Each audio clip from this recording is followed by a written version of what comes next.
The small town where she lived was quiet, but for her, life was never calm. Every morning before the sun was even up, she would rise from her old bed, careful not to wake her little child sleeping beside her.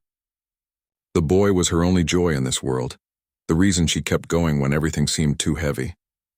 She had lost her husband years ago, and with his passing, she had also lost her protection, her support, and the little bit of respect society had given her. Now she was known as the woman no one wanted to marry, a widow who had to carry her child on her own shoulders. She worked in other people's homes, washing clothes, sweeping floors, and carrying water. On some days she helped at the small market, selling vegetables for a kind old farmer who took pity on her. At night, when her body was tired and her hands were sore, she would sit beside her child, telling him gentle stories until he closed his eyes. She had no one else. Her parents had passed away, her brothers and sisters had moved to other places, and the neighbors, though polite, kept their distance. People talked more than they helped. The whispers hurt the most. When she walked down the street carrying her basket, she could hear them. Some said she was unlucky. Others said she was too old to find a new husband. A few cruel ones even said no man wanted to raise another man's child. She heard everything, but she kept her head down. She was determined to protect her little one from hearing such words. She wanted him to grow up with hope, not shame. Her child was cheerful despite their hardships. He loved to run through the fields, play with sticks as if they were swords, and return with a smile that melted his mother's heart. Sometimes, when she was feeling especially weak, he would put his tiny hands on her face and say, "Don't worry, Mama. I'll take care of you when I grow up." Those words gave her the courage to face another day. Still, life was heavy. When she needed firewood, she had to carry it herself. When the roof leaked, she had to fix it with her own hands. When she fell sick, there was no one to look after her. Yet she still had to care for her child. At night, she would sometimes cry quietly, making sure her tears didn't wake him. She prayed for strength, for guidance, for someone to stand beside her. But she knew better than to expect miracles.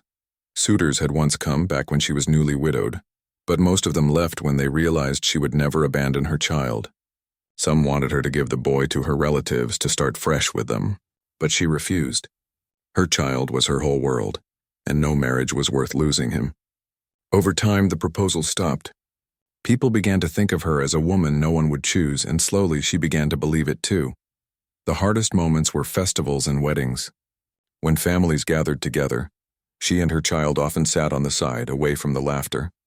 At weddings, people rarely invited her properly, and if she went, she felt the stares. Women whispered about her clothes, men avoided her eyes, and children asked questions too loud for her comfort. Yet her child would always hold her hand, smiling, reminding her that she was not truly alone. Despite everything, she kept her dignity. She walked with quiet pride, never begging, never lowering herself to anger. She accepted small jobs without complaint, no matter how tiring. She taught her child to say thank you, to speak kindly, and to work hard. She wanted him to grow up better than her circumstances. She believed education was the key, so she saved every coin she could to send him to school.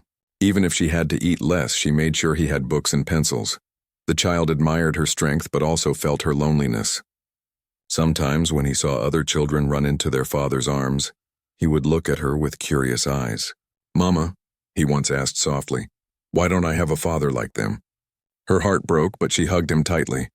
"Because God wanted you to be my brave boy," she whispered. It was not the answer she wished she could give, but it was all she had. In the small town, her life looked ordinary, but to her it was a daily battle. She fought against hunger, against cold nights, against the cruel words of people, and against her own fears. Every day she reminded herself that she was not just living for herself, but for her child. And that thought alone gave her a strength she never knew she had. She dreamed sometimes in the quiet of the night. She dreamed of someone kind, someone strong who would take her hand and tell her she was not alone. She dreamed of her child having a father who would teach him how to fish, how to build, how to be a man. But each time she woke, reality returned and she pushed those dreams away. Dreams were soft, but life was hard. Yet deep inside her heart, hope was still alive. Even though no one wanted to marry her, even though people judged her, she believed that somewhere there might be one soul who would see her not as a burden, but as a woman with love to give. She believed her story was not finished, even if she had no idea when the next chapter would begin. And so she carried on. Each morning she rose before dawn, tied her hair back, and faced another day. With her child's small hand in hers, she walked through the world with quiet courage, unaware that her path would soon cross with a man just as lonely as she was. A man with strong arms, gentle eyes, and a heart that had also been waiting for someone to call family. In the forest outside the town lived a man whose life was very different from most. He was known as the Lumberjack. People saw him walking into town with his axe over his shoulder, his shirt worn from work and his boots covered in dirt from the woods. His figure was strong, his shoulders broad from years of chopping heavy logs, but his face always carried a quiet sadness. He was not old, yet life had made him look older than his years. He lived alone in a small wooden cabin deep in the forest, far from noise and crowds. The Lumberjack had once known happiness, long ago. He had been part of a family, but life had taken them away in ways he never liked to speak about. Since then, he had chosen to live by himself, surrounded only by the tall trees and the sound of birds. The forest became his companion. Each morning he woke before sunrise, lit a small fire, and went out to work. He cut trees with patience, carried logs with steady strength, and sold them in town. He earned just enough to feed himself and repair his cabin when it broke. He never asked for more. People in the village respected his hard work, but they also whispered about him. Some said he was too rough to be around. Others said he was strange because he preferred trees over people. Children were scared of him at first sight, though he never harmed anyone. Women did not look at him with interest. He had no fine clothes, no big house, no sweet words. He was quiet, simple and strong, but also very alone. At night, when he sat by his fire eating bread or soup, he often thought about what his life might have been if things had been different. He longed for laughter in his home, for a warm voice calling his name, for the sound of little feet running across the wooden floor. But he never told anyone about these feelings. Instead, he buried them deep in his heart, believing they were not meant for him. One afternoon, while selling wood in the market, his eyes caught sight of someone who seemed just as alone as he was. It was the widow, the woman with the small child. She was bargaining for a few vegetables, her hands rough from work, her face tired but still carrying grace. The boy beside her held her dress, asking innocent questions, and she answered with patience. The Lumberjack noticed the way her shoulders drooped with weight she carried by herself, yet the way she smiled at her son was full of love. Something in that moment touched him. He saw not weakness but quiet strength. He had seen her before, walking with baskets, working at the farmer's stall, always with her little one beside her. People sometimes whispered when she passed, and he knew too well how whispers felt. He had been whispered about his whole life. In that instant he felt a strange connection, though they had never spoken.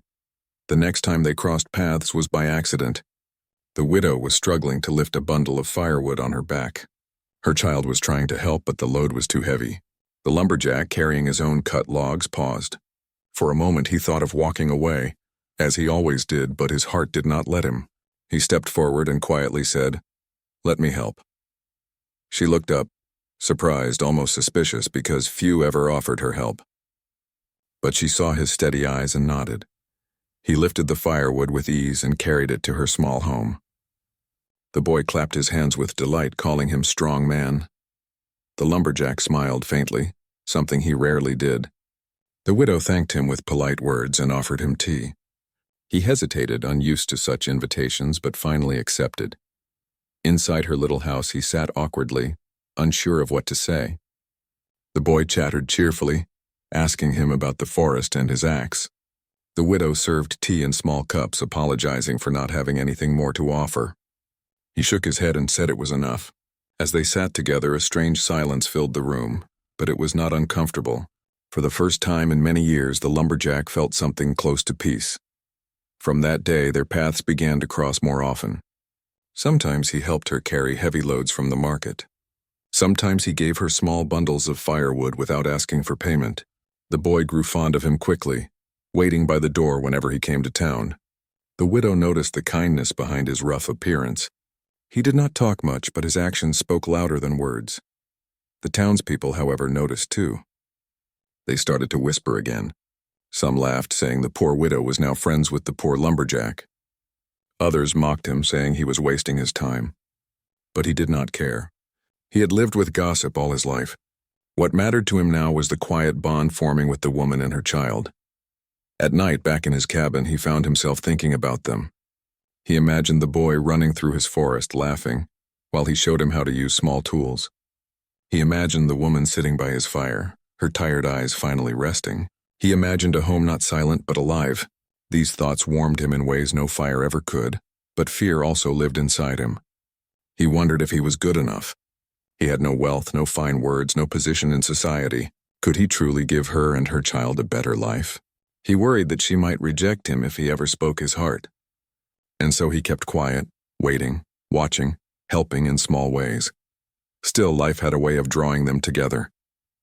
Every time the widow thought she had no one, the lumberjack appeared with his strong hands and quiet heart. Every time the lumberjack thought he would remain alone forever, he found himself welcomed by the little boy's smile and the widow's gentle gratitude. Two lonely souls, carrying heavy burdens, had unknowingly begun walking toward each other's lives. The townsfolk may not have understood it, but something deeper was happening. A bond was slowly forming, one that would soon change their futures in ways neither of them could have imagined. The days turned into weeks, and what started as small acts of kindness slowly grew into something more. The lumberjack often found himself walking through the town, not just to sell his logs, but because he hoped to see the widow and her child. He would sometimes stop at the market to leave a bundle of firewood for her, saying simply, "For you," before walking away. She would thank him, her eyes showing gratitude that words could never fully express. Her little boy, on the other hand, began to treat the lumberjack as part of their tiny world. The boy would run to him with excitement, tugging at his hand and asking endless questions. "Uncle, do you really cut down trees all by yourself? Is the forest scary at night? Do you see animals there?" The lumberjack, though a man of few words, would nod and answer gently. Sometimes he would carve small toys out of wood, a little bird, a horse, or a boat, and hand them to the child. The boy's laughter filled the small house, and the widow could not help but notice how different her son seemed whenever the lumberjack was around. One rainy evening, when the roof of the widow's house began to leak, she tried to fix it herself. She climbed carefully with old tools, but the task was too heavy for her. The lumberjack, who had been passing by, saw her struggling and rushed to help. He climbed up, nailed the roof with ease, and made sure the rain no longer came through. When he came down, soaked but smiling faintly, the widow offered him soup. That evening they sat together while the boy chattered between them. For the first time in many years, she felt the comfort of having another adult to share the small troubles of life. As weeks passed, their bond became more visible. People in town noticed how the lumberjack carried baskets for her, how the widow offered him tea when he came, and how the child clung to him with affection. The whispers started again. Some said it was strange. Others laughed at the idea of a poor widow and a rough lumberjack forming a family. Yet neither of them paid much attention. They both knew the taste of loneliness too well, and this connection felt too precious to let go. One Sunday afternoon, the lumberjack invited the boy and his mother to see the forest. The child's eyes lit up with joy, and the widow hesitated, but she agreed. As they walked through the tall trees, the boy ran ahead, amazed at the size of the woods. The lumberjack showed him how to listen to the sound of birds, how to spot tracks of animals, and how to find fresh water streams. The widow watched them from behind, her heart full. She saw how gently the lumberjack guided her son as if he were already his own. For a moment, she allowed herself to imagine a different life, one where she was not alone in raising her child. That evening, as they sat near a small fire the lumberjack had built in the forest clearing, the widow found herself opening up. She told him about her struggles, about how people had turned away from her, and about the nights she cried silently so her son would not see. He listened quietly, not interrupting, his eyes steady and understanding. Then he shared a little of his own story, how he too had lost his family, how he chose the forest because it was easier than facing people's judgment, and how silence had been his only companion. For the first time, they both felt truly understood. Their loneliness was no longer a secret pain. They had found someone who carried a similar weight. The boy, sitting between them, held their hands without even realizing how symbolic that gesture was. It was as if he had already decided they belonged together, but as their closeness grew, so did the town's gossip. Some mocked the widow, saying she was desperate to accept the company of a man like him. Others teased the lumberjack, saying no respectable woman would truly want him. Yet in their hearts, both the widow and the lumberjack knew that what they were building was real. One evening, After a tiring day, the widow walked home to find the lumberjack waiting by her door with a bag of flour and some fresh fish. She looked at him with surprise. "Why are you doing all this for us?" she asked softly. He paused, searching for the right words. Finally, he said, "Because you shouldn't have to carry everything alone." Those words touched her deeply. No one had ever said that to her before. She lowered her eyes, trying to hide the tears, but he noticed. He did not speak further, but the moment stayed in her heart. The child, too, grew more attached. He would often say, "Mama, Uncle is strong. I wish he lived with us." The widow would smile but never answered. Deep inside, she feared allowing herself to hope too much. She had been rejected before, and she did not want to open her heart only to have it broken again. The lumberjack, on his side, struggled with his own doubts. Every time he thought of asking her to let him be part of her life, he stopped himself. He had nothing to offer except his strength and loyalty. He owned no land, had no savings, and lived in a simple cabin. Would that ever be enough for her? Yet their bond kept growing, like roots of two trees slowly intertwining. The townsfolk's laughter and whispers became background noise. What mattered was the warmth they felt when they sat together, the way the boys' laughter filled the silence, and the way their hearts found peace in each other's presence. One night, as the stars shone above and the air was quiet, the lumberjack walked back from their home after helping fix the door. He stopped midway on the forest path, looking up at the sky. His heart was heavy with longing, but also filled with courage he had not felt before. He realized he could no longer remain silent. He knew that the bond they shared was not just friendship. It was something deeper, something worth fighting for. No matter what the town said, unaware of what the lumberjack had decided in his heart, the widow sat by the fire that same night, watching her child sleep peacefully. She thought of the man who had become their silent protector, and wondered if life was offering her another chance. She whispered a quiet prayer, not knowing that their story was about to take a bold turn. The lumberjack could no longer hold back the feelings in his heart. For months he had carried logs, walked through the market, and visited the widow and her child, always keeping his emotions quiet. But now every time he looked at them, every time he heard the little boy laugh and saw the widow smile in gratitude, he felt a voice inside him saying, this was where he belonged. He had lived alone for so many years, and he thought he had accepted loneliness as his fate. Yet here was a woman and a child who had unknowingly given him back hope. One cool evening, after helping mend the fence outside her home, the lumberjack finally gathered his courage. He stood quietly, his axe resting against the wall, his hands rough and nervous. The widow, noticing his unease, asked, "Is something troubling you?"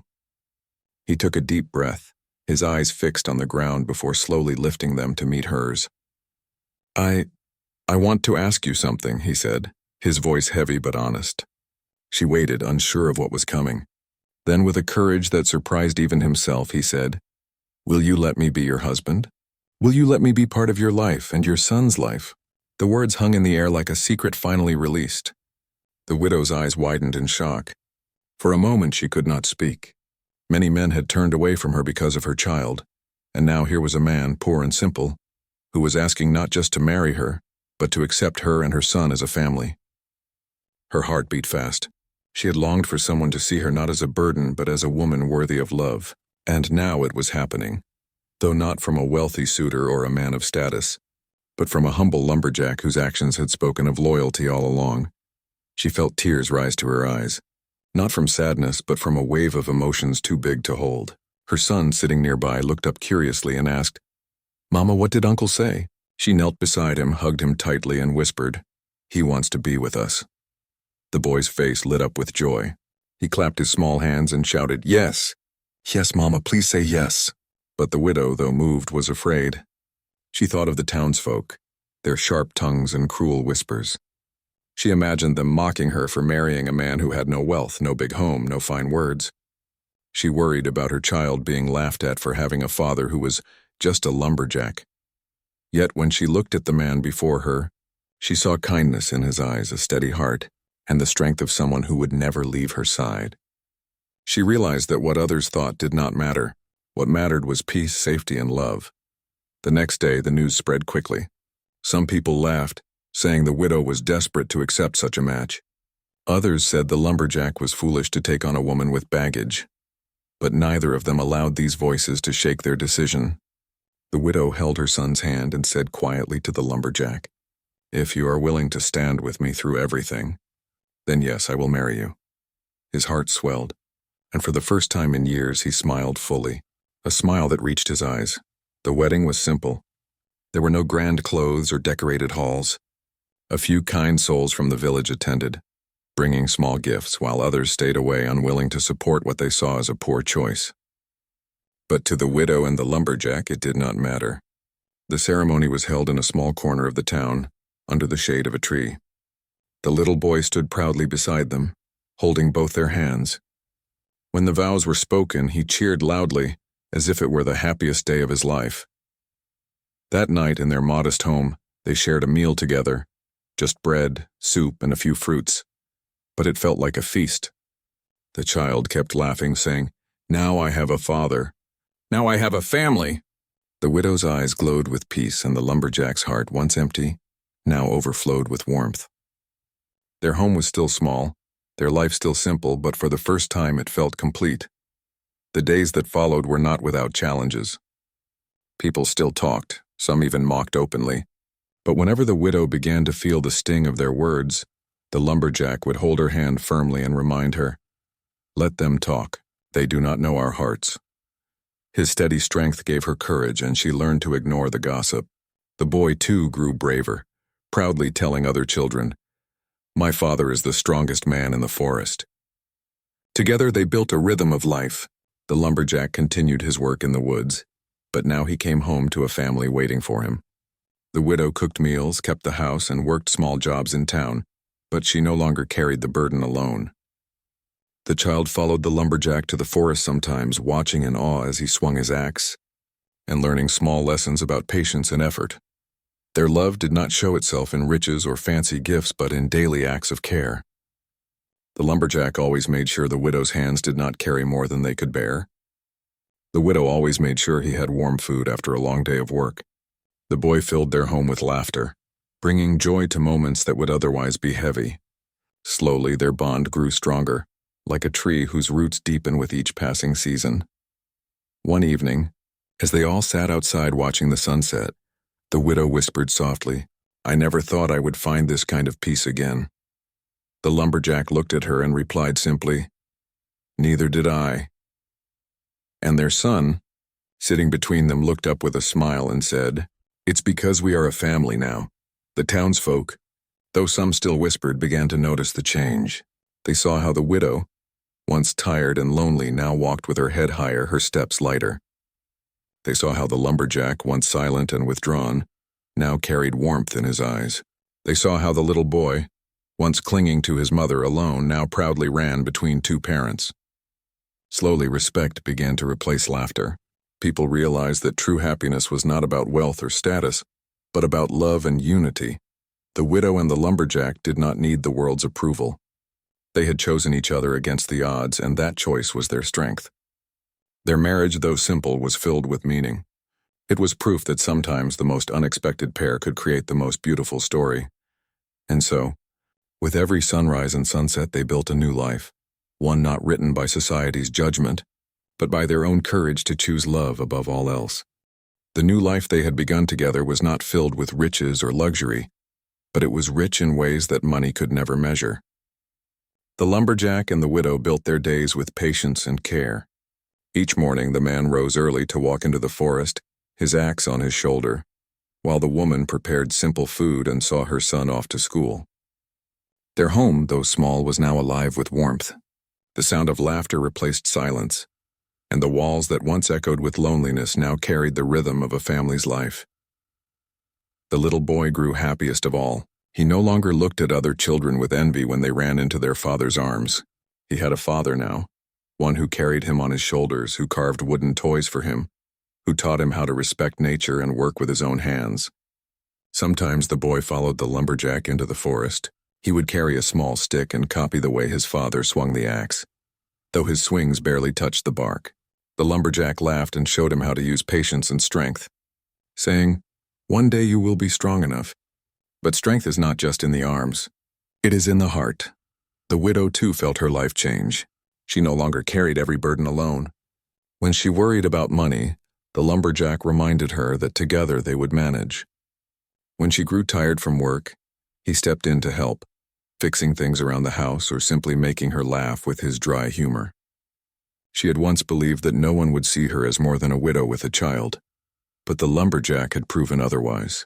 He saw her as a woman, strong and worthy of love, and he treated her with respect that gave her back her dignity. Still, life tested them. There were days when the lumberjack returned from the forest with sore arms and not enough wood to sell. There were days when the boy fell sick and the mother stayed awake all night worrying. There were moments when the gossip of townsfolk still reached their ears sharp as ever.